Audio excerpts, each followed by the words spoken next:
colectivo que se llama Observatorio Metropolitano de Madrid.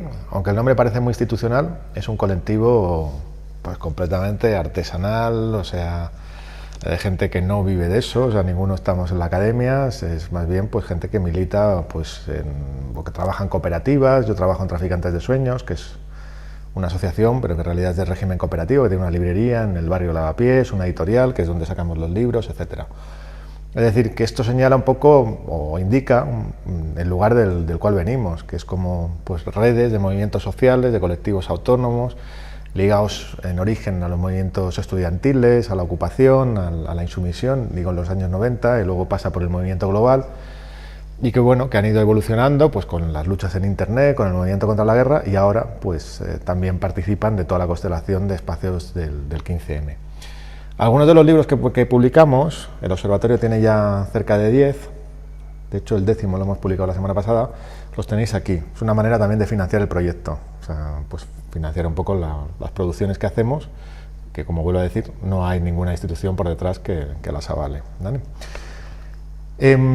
La idea, como no vamos a hablar solamente de la crisis, era intentar sacar hoy conclusiones de todo el ciclo que hemos vivido de depresión económica de los últimos 5 años y de la irrupción que ha supuesto el 15M. O sea, yo creo que existan iniciativas nuevas, que haya una recombinación de las áreas militantes, que hoy podamos discutir, que seamos muchos más que hace 3 o 4 años, no solamente se debe a que haya una crisis económica muy profunda, sino que ha habido un acontecimiento que ha rebasado completamente lo que eran los cauces un poco de movilización tradicional y de encuentro entre las distintas gentes de las izquierdas o los movimientos sociales, que es el 15M. Entonces, de lo que voy a hablar es de la crisis económica y de las posibilidades que abre el 15M, ¿vale? Y lo que vamos a intentar es contextualizar esto dentro de un marco que no es el de intuitivo, o sea, que no estamos hablando ni de Madrid ni del Estado español, aunque sean importantes, sino que hablamos de Europa. Entonces, para eso, lo primero es 4 o 5 cosas que son como previos. O sea, lo primero es entender en qué marco de economía, de lo que antiguamente diríamos economía política, nos movemos. ¿Cuál es la crítica a la economía política que nosotros tendríamos que hacer? Esto, los que vengáis de tradición marxista, os suena bastante, pero es algo que es una práctica que está abandonada, o sea, de facto, ¿no? Ya está abandonada hasta fecha muy reciente, ¿no? Parecía que se podía hacer política con criterios puramente ideológicos o de corte moral, ¿no? Yo creo que es importante como tener en cuenta ese tipo de contextos. Entonces, lo fundamental es que vivimos en los tiempos del capitalismo financiero. Aquí siempre aporto alguna serie de datos. Esto es una tabla, lo que veis ahí, la cual se comparan agregados, sencillamente no con una función así como muy analítica, muy precisa, sino para tener como unas impresiones de qué estamos hablando, ¿no? Cuando hablamos del Producto Interior Bruto Mundial, se calcula que en el año 2012 este era de unos 60 billones de dólares. 60 billones de dólares. Para que nos hagamos una idea, el PIB español es de 1,3 billones de dólares, ¿vale? 1 billón de euros, poco más o menos, ¿vale? Sin embargo, cuando hablamos de los activos que hay valuados en los mercados financieros, la cifra es como 4, 5, 6 veces mayor, 240, algunos hablan de hasta 400 billones de dólares, ¿vale? Es decir, quiere decir que por cada euro, cada dólar de bienes y servicios que se producen en el planeta, hay otros 4, 5, 6 en distintos tipos de títulos financieros que lo podría comprar o que podría ser expresión del mismo, ¿sabéis? Quiere decir, en definitiva, que la riqueza mundial a día de hoy está sobre todo organizada y evaluada a través de títulos financieros. Prácticamente todo está sujeto a 1, a 2, a 3, incluso más títulos financieros. O sea, una hipoteca, como sabéis, el título de una vivienda es un préstamo. Normalmente la población accede en régimen de propiedad a través de un préstamo. Y ese préstamo ya de por sí es un título financiero, pero incluso ese préstamo se puede titulizar, es decir, se puede vender en mercados secundarios y por lo tanto se genera otro título financiero. En el caso de la subprime serían estos, ¿os acordáis? Esos créditos, esos productos compuestos que cogían tramos de distintas hipotecas, ¿no? De pagos de distintas hipotecas, ¿no? Que se llamaban los CDOs, y además incluso esa hipoteca titulizada o ese préstamo o esa deuda titulizada puede tener una serie de seguros en el mercado de futuros que son también títulos financieros. Esto pasa con prácticamente todo. O sea, pongo el caso de las hipotecas, pero podríamos hablar del caso, por ejemplo, de nuestras pensiones. Los fondos de pensiones privados, obviamente, porque juegan con títulos financieros. El ahorro de las clases medias volcado en títulos financieros. Pero también incluso buena parte de la tesorería de las seguridades sociales, de los sistemas públicos de pensiones de los países europeos también están financiarizados, también juegan en los mercados financieros.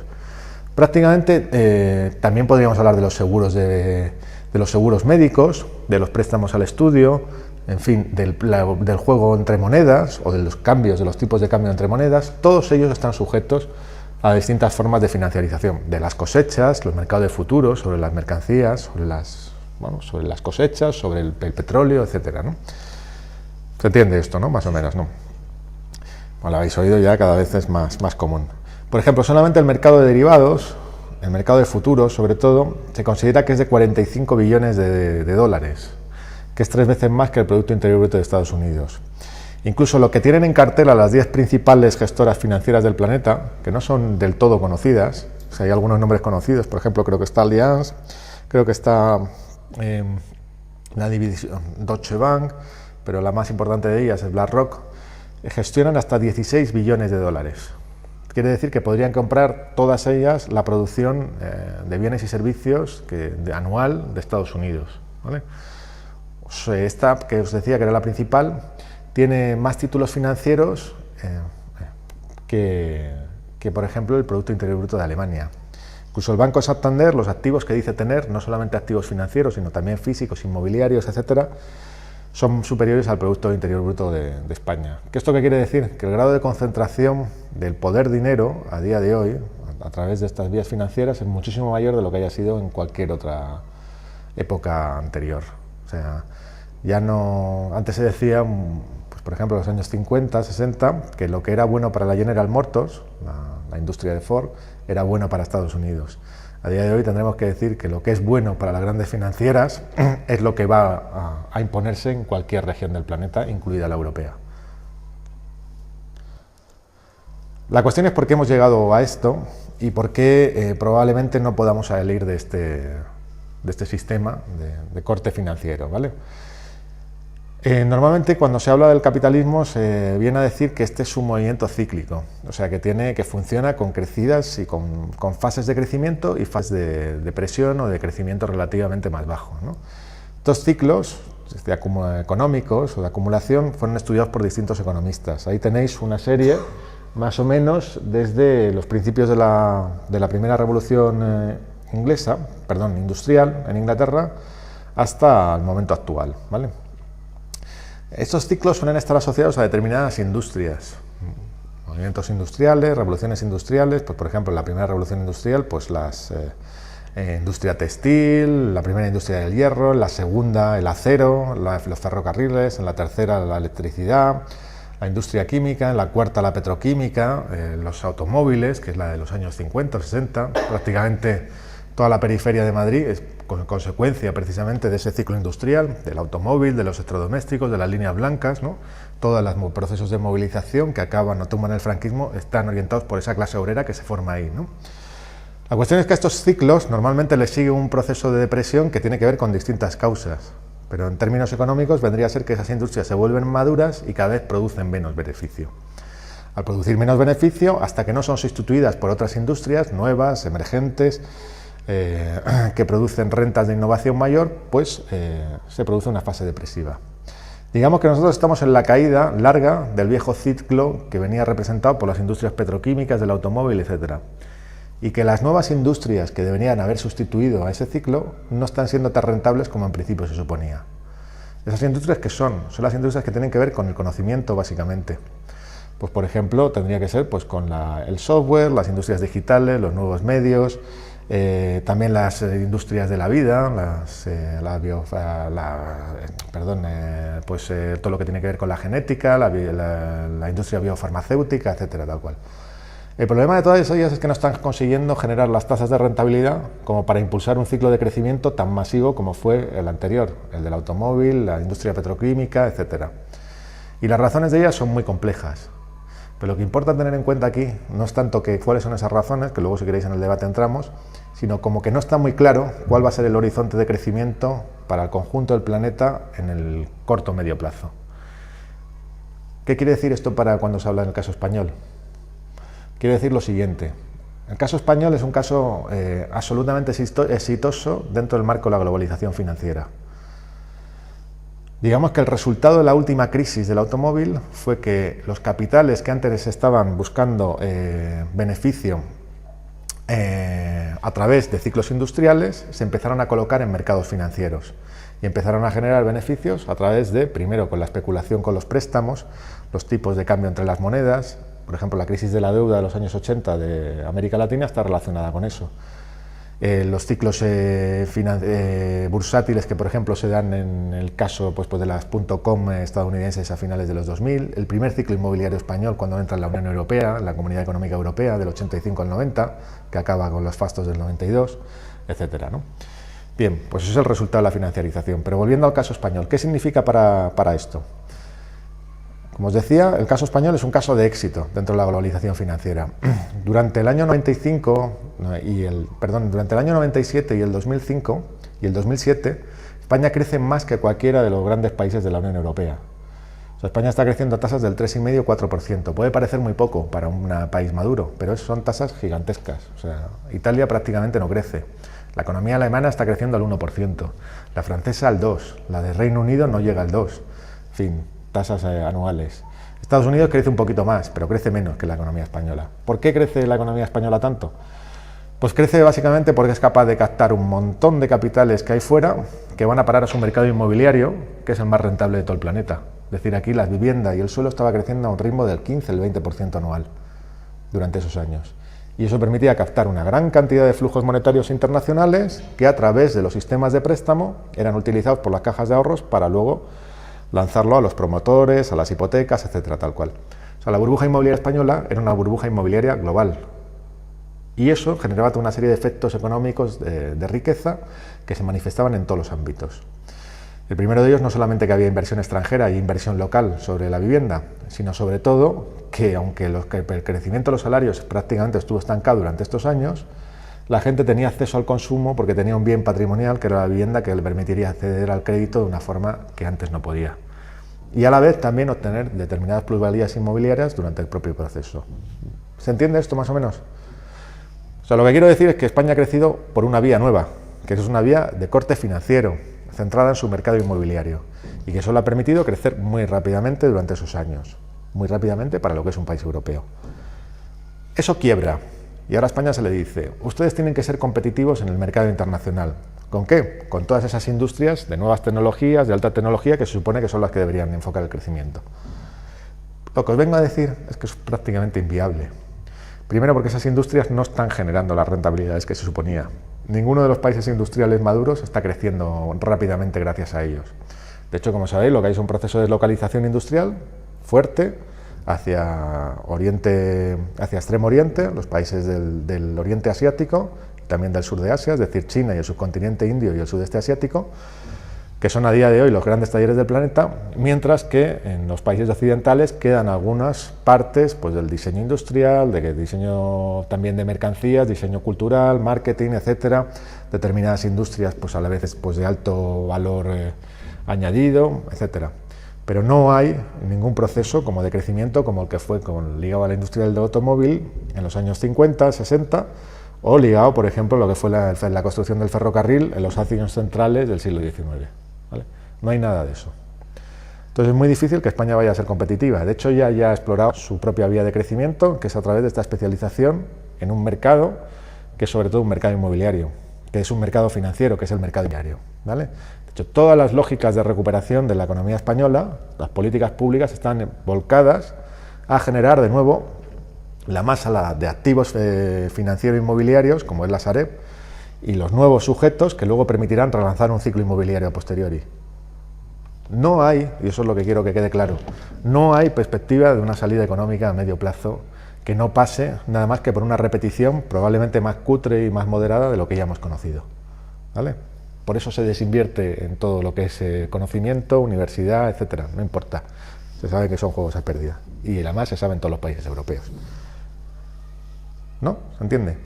En el libro decíamos, la crisis no tiene solución. La crisis europea no tiene solución. ¿Vale? Esa era la tesis como fuerte, la inicial, ¿vale? Aquí tenéis una imagen, que esto ya lo intenta expresar en términos más económicos, de la caída de las tasas de beneficio entre los años 40 y los años 80, ¿vale? La caída de las tasas de beneficio de la rentabilidad en la principal economía del planeta, que es la de Estados Unidos, ¿no?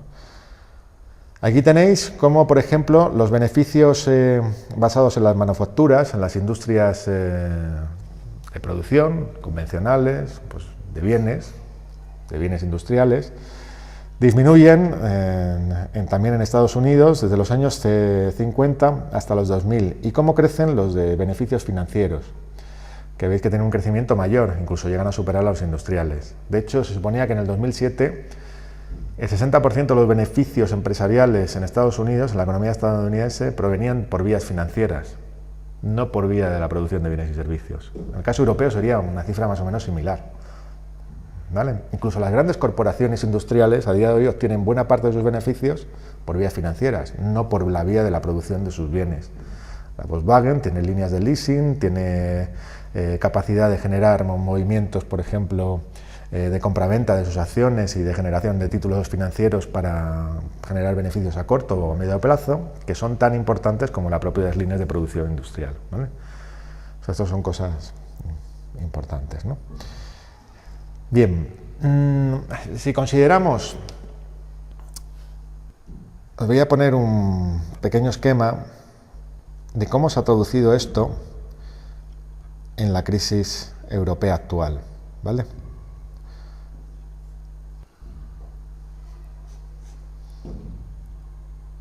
Un momentito.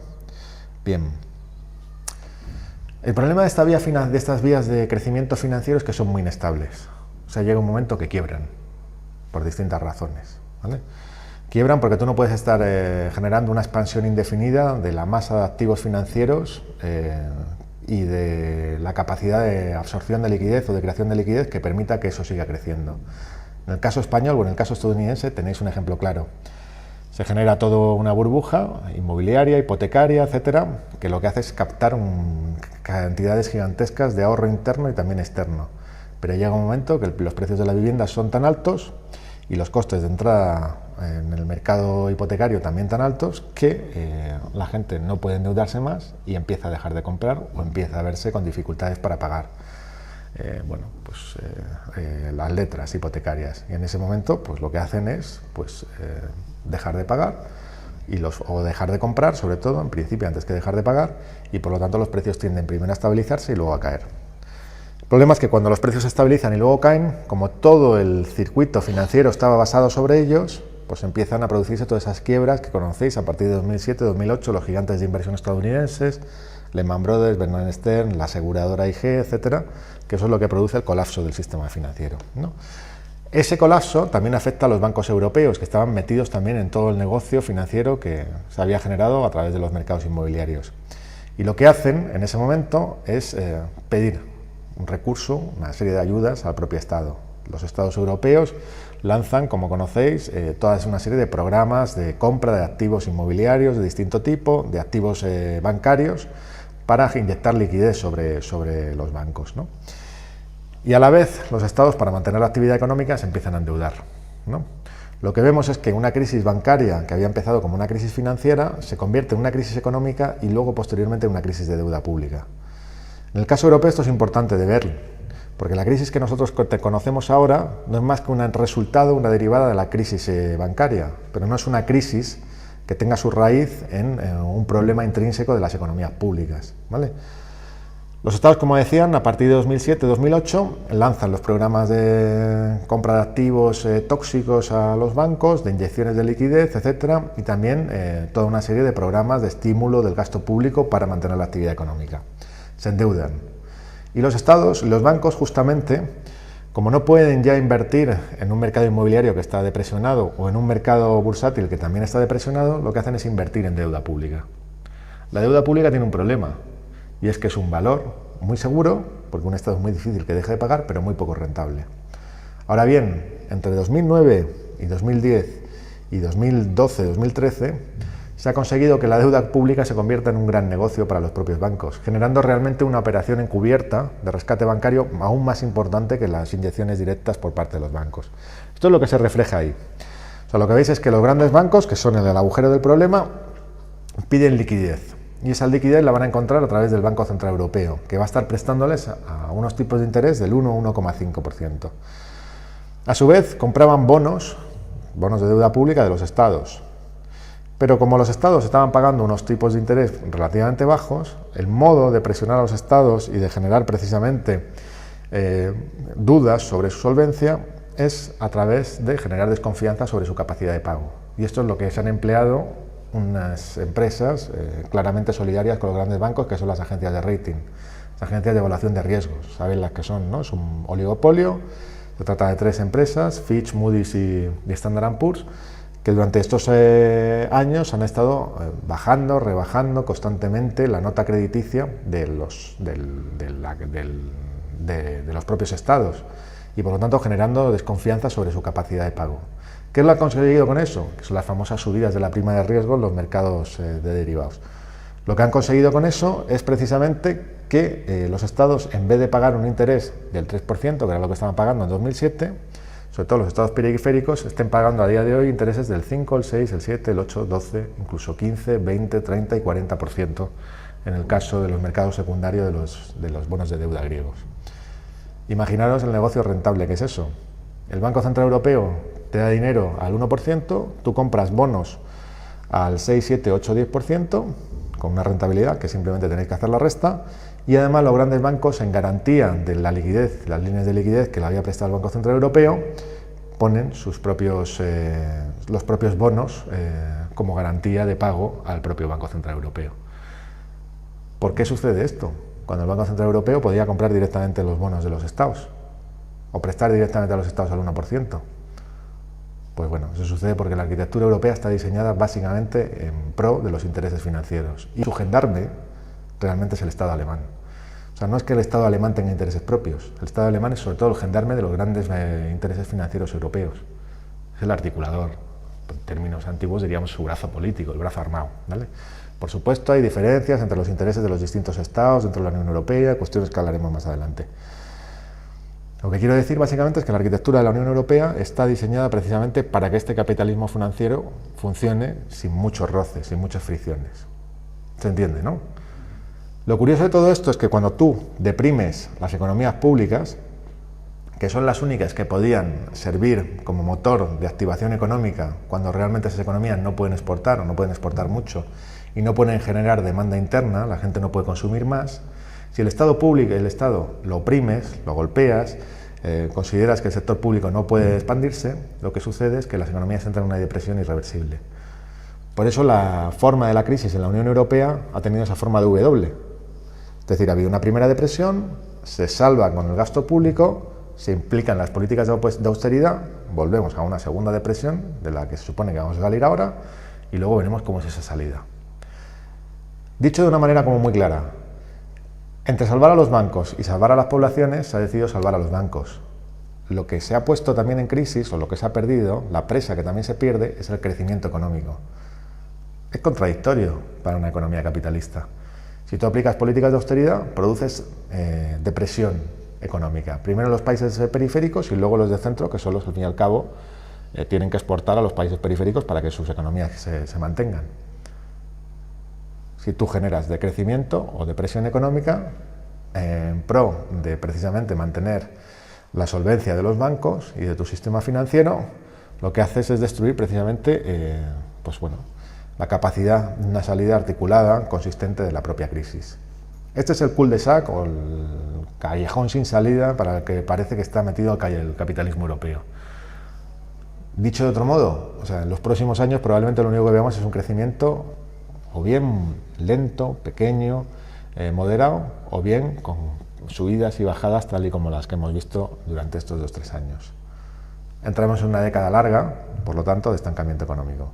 Para el caso español, pues que las tasas de paro se van a mantener de forma indefinida, que el ritmo de crecimiento económico va a ser muy lento, que la política de recortes sociales se van a mantener, que no va a haber una recuperación de lo que es el estado del bienestar tal y como lo conocíamos. Son implicaciones políticas más o menos fuertes, ¿vale? Con esto concluyo con la parte económica, más o menos 4 pinceladas, pero que nos pueden situar, ¿no? Quizá tampoco os haya contado muchas cosas nuevas.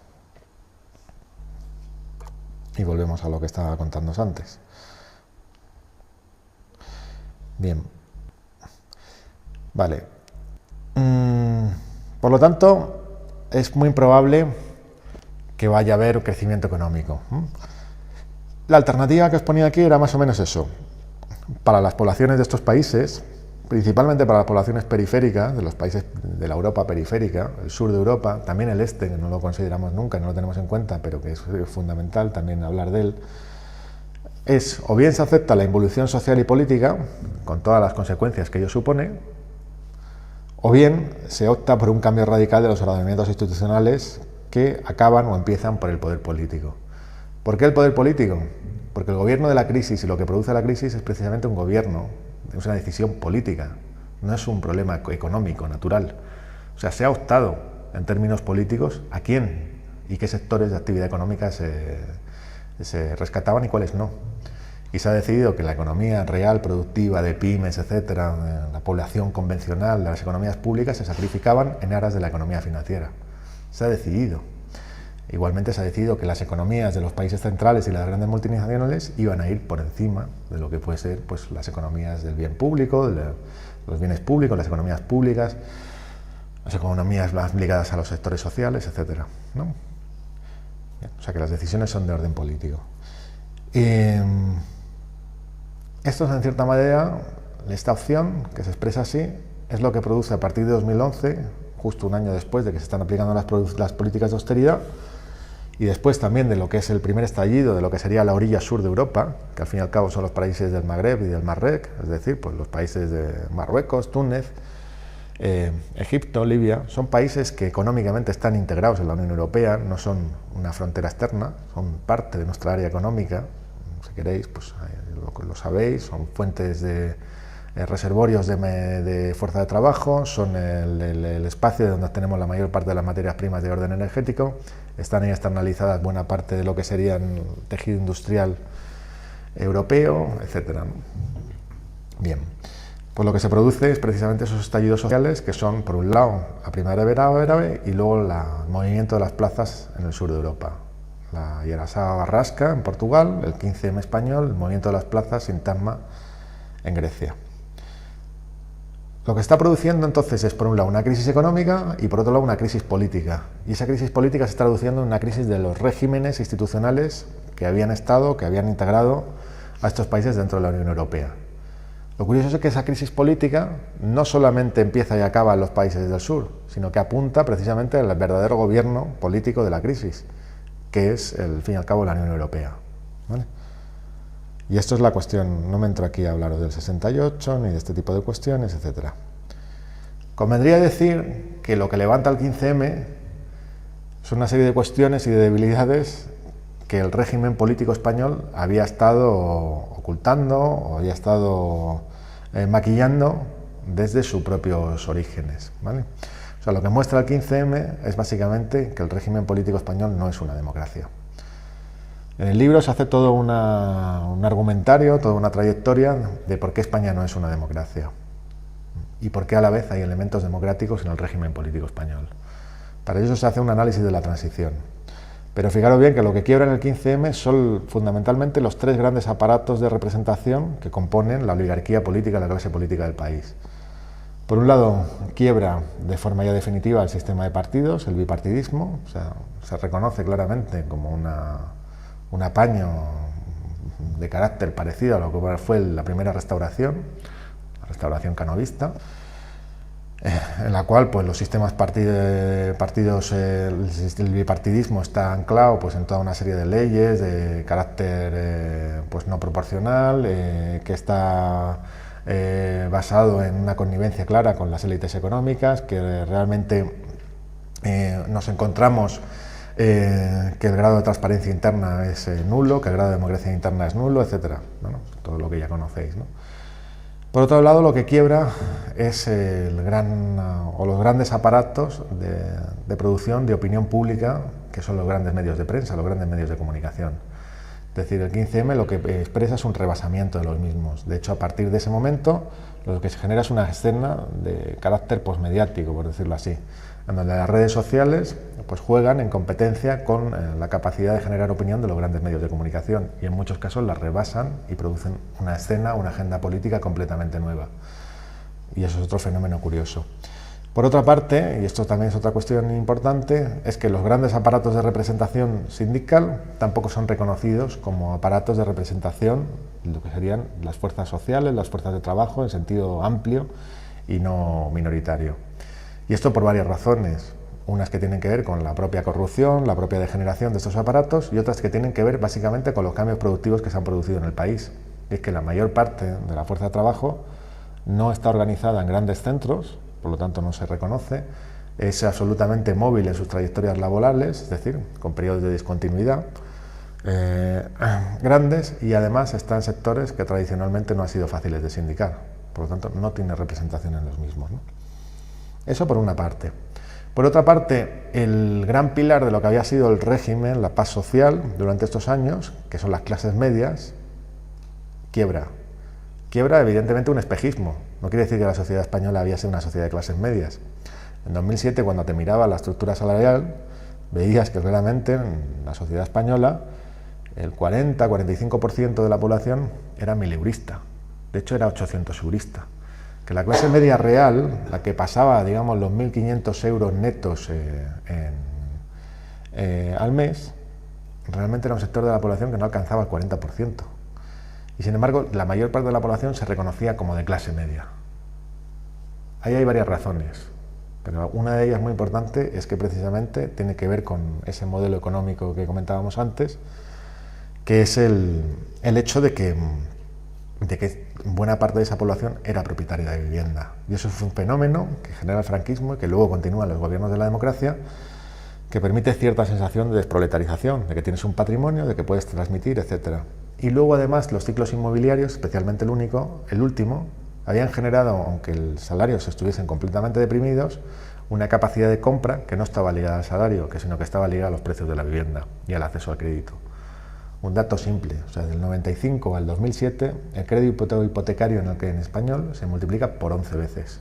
Por 11. O sea, los créditos, el valor de los créditos que tenían vivos, el saldo vivo de los créditos que habían en el año 95, si era 1, en 2007 era 11. ¿Vale? Si queréis ver en términos de riqueza patrimonial, los hogares españoles, lo que decían tener en términos nominales, era 3 veces mayor en el año 2007 que en el año 95. Una sensación de euforia patrimonial, ¿vale? Esos mecanismos de reproducción de la clase media se han quebrado y han quedado como lo que son. De hecho, no es sorprendente que cuando el 15M se identifica como un movimiento de gente normal, la gente normal de la cual está hablando es precisamente los hijos de la clase media que ya no van a ser clase media, ¿vale? Y quiebra por distintas razones. Quiebra porque los mecanismos de reproducción de esa clase media ligados al ciclo inmobiliario y al acceso a la renta que permitía el ciclo inmobiliario ya no existen. Es decir, que se produce no es una espiral de crecimiento económico y de efecto riqueza a través del crecimiento de los precios de la vivienda, sino justamente lo contrario. Pérdida de empleos, desahucios, niveles de endeudamiento masivos y brutales. Por otra parte, había factores de esa clase media que estaban ya devaluados o que estaban ya en crisis. Algunos de ellos son muy importantes y que tienen que ver con la crisis del estado del bienestar, que digamos que es el único elemento democrático que podríamos encontrar de forma fuerte en el régimen español. Que es que, por ejemplo, los sistemas de protección social en España son duales. Existe uno para la clase media real y otro para las clases medias invitadas o más o menos empobrecidas. Eso es muy obvio.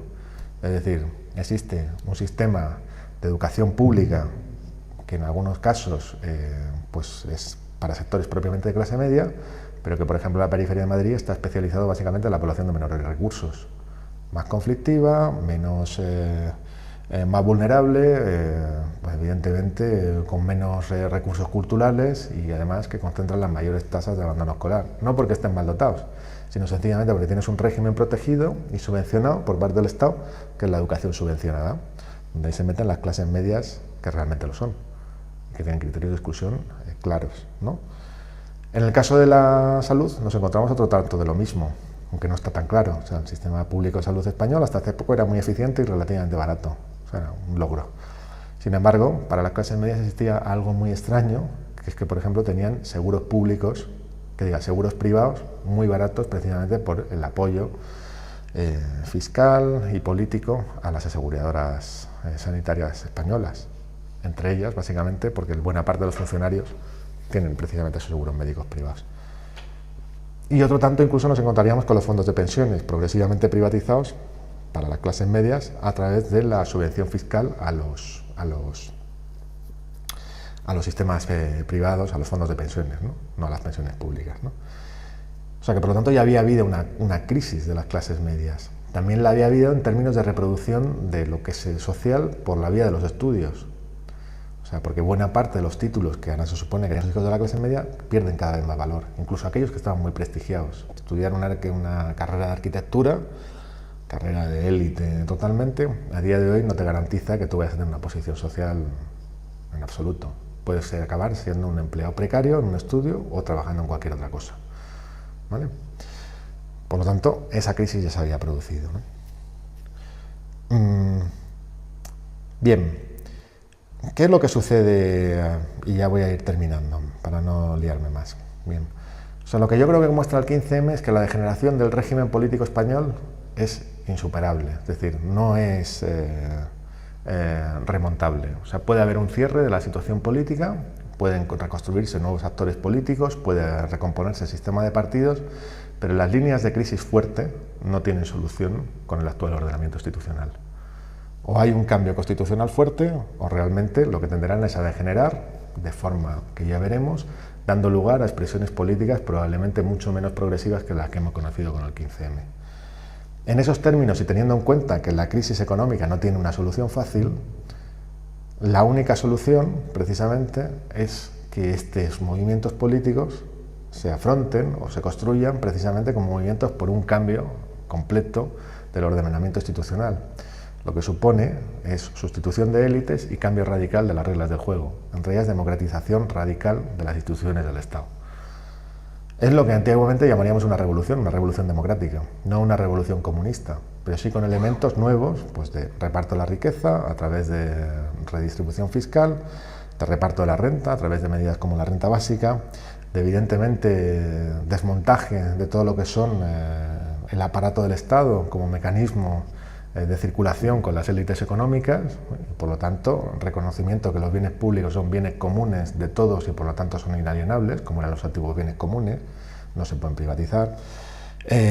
Por supuesto, democratización radical de las vías de acceso y de participación al poder político explícito, es decir, que se reconozcan todos los mecanismos plebiscitarios de ILPs, etcétera, se faciliten, y también los mecanismos de democracia directa ya donde se pueda, etcétera, ¿no? Elementos para una nueva constitución que vienen ya anunciados por los movimientos, por distintas minorías activas, etcétera, ¿no? Pero que la cuestión no es simplemente enunciarlos, es saber cómo se imponen, ¿no? Y esa es una de las grandes preguntas que se nos abren ahora.